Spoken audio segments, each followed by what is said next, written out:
Are photo critiques a necessary part of landscape photography, or are they actually a hindrance to your growth as a photographer?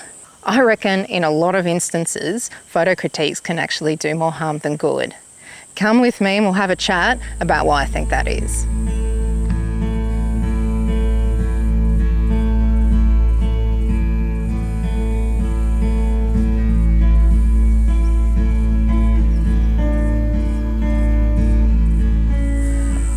It is so hot today, and it's almost 100% humidity. Well over 30, I think. I'm very thankful that there is actually a slight breeze going on, because boy, oh boy, is it hot. I should come out first thing in this morning. Very, very silly of me.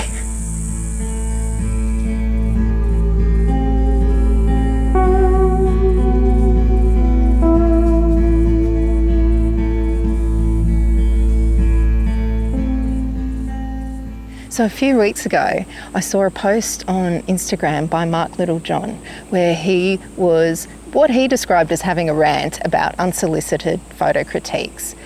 Now, I think everything that he said was completely fair, and he made a lot of good points, and it reminded me that photo critiques is something I've wanted to talk about for quite some time. Now, as far as unsolicited critiques go, I don't ever give them out, and I really do not see the point of them. If somebody hasn't asked for a critique, they're very unlikely to be receptive to anything you have to say. And more importantly, if they haven't asked, how can you possibly know what sort of information could be helpful to them? So in Mark Littlejohn's post, he said that a lot of the critiques started off with, if this was my picture, I'd have. And I think therein lies a big part of the problem with critiques, whether they're unsolicited or not. You see, when there's a photo critique, without getting a lot of information and understanding of the photographer and their vision, what you're really getting is the person's personal opinion of how they would have taken the photo if it had been them. And I don't know about you, but what I want is to improve my vision of photography, not make my photography more like somebody else's vision.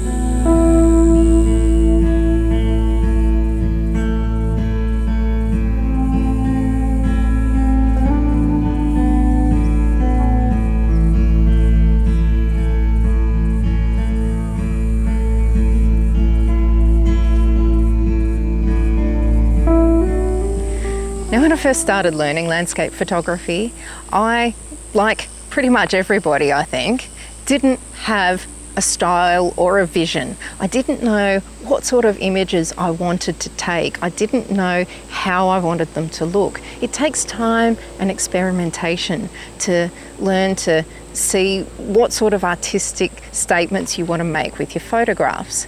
So for me, I was incredibly aware when I was first learning of how easily influenced I could be by other people's opinions and critiques to end up taking photos more like them and completely lose the ability to choose the style that I wanted for myself. And losing your ability to freely share your vision, your storytelling, your experience seems like the biggest tragedy there could be in any artistic endeavour.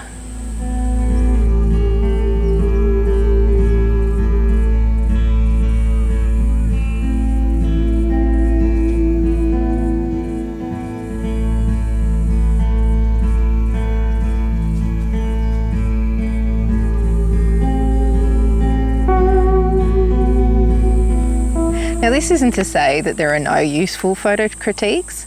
Probably one of the most useful things you can do for yourself to improve your photography and to get better at actually expressing your own vision is to be good at critiquing your own work.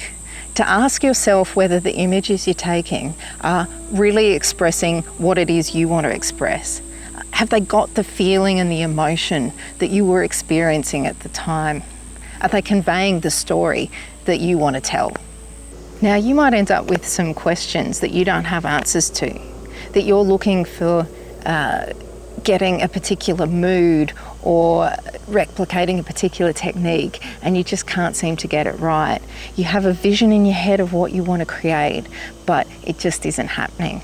Now, when you get to this point, this is where asking the opinions of others who have demonstrated the technique and the proficiency that you can't get, that's where it can be really, really helpful.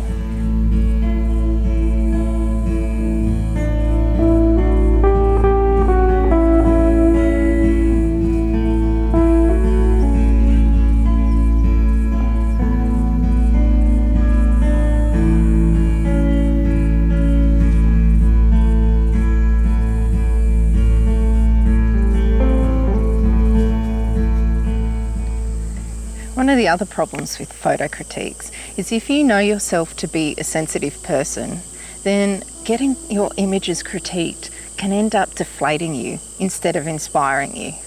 You may take an image of yours that you really love and all of a sudden you can't see it in the same way again.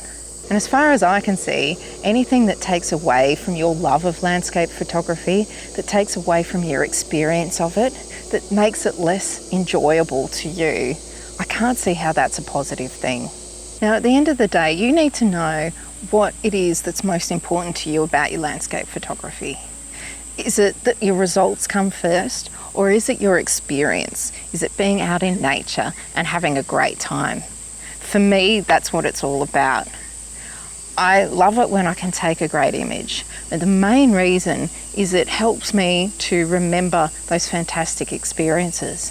And somewhat ironically, I find for myself that if I put the results ahead of the experience, I don't end up taking as good photos. That it's when I can really convey my experience, my enjoyment, the awe, the wonder that I see, the thing that's captured my interest, that's when I take my best photos.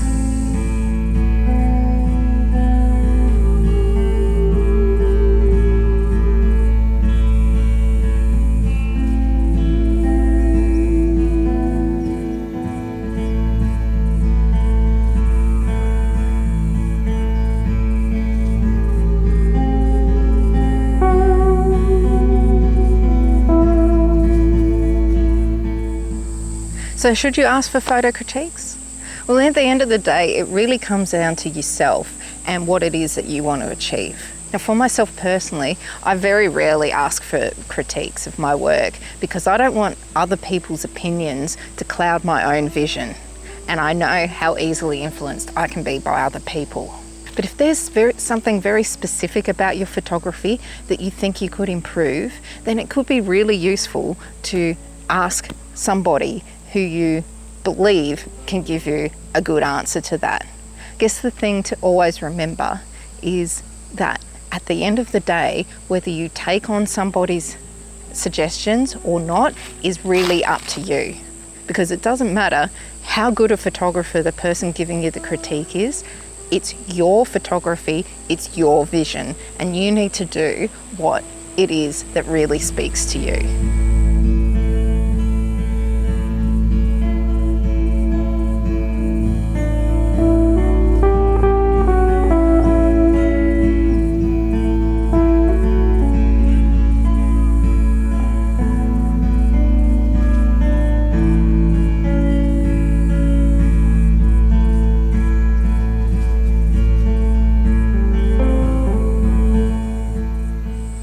So what do you do about those unsolicited critiques? Well, personally, I don't receive too many of them. The few that I do, I think for the most part, do come from a good place. People have good intentions with giving them. They're not trying to make you feel bad or rubbish your work. And if that's the case, I think taking it with a lot of grace is a good way to go. And I think in those instances, you can consider whether you want to take on the advice or not, depending on whether it fits for you. If you're finding it difficult to be able to respond, then maybe just don't respond at all. Now, in the instance where somebody's being rude, you don't really have to listen to that at all. I find those sorts of people, it's best not to engage with. You either just ignore them or you hit that delete if it's really, really bad.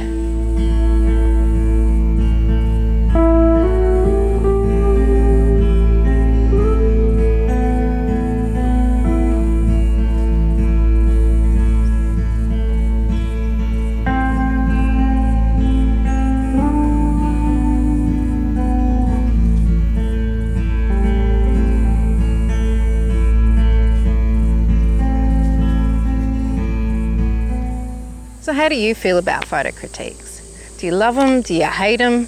Do you get angry about them? Do you give them? Let me know down in the comments below. So when you open your curtains and there's mist everywhere, you know you've got to get out shooting.